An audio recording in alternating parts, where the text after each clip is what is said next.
மறைமுக வரி மூட்டை பூச்சி, நேர்முக வரி கொசு. வைத்துக் கொள்ளுங்களேன். பெண்களை பற்றியே பேசுவதாலே காங்கிரஸ்காரர் ரொம்ப கஷ்டம் என்றார்கள். கொஞ்சம் மூட்டை பூச்சி கொசு கதையை தான் கேளு. அந்த கதை வேண்டுமானால் இதையாவது கேட்டு போகிறேன்.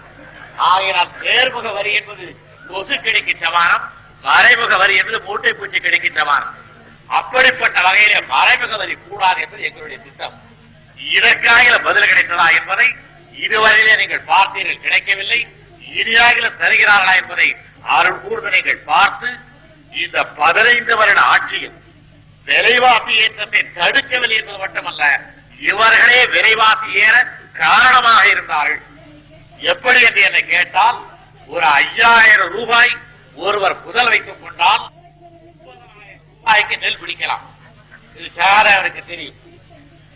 ஒரு நெல் பிடிக்கிறவர் அல்ல, நெல் வாங்குகிறவருக்கு நெல்லை பிடித்து கொடுக்கிறவர். 5000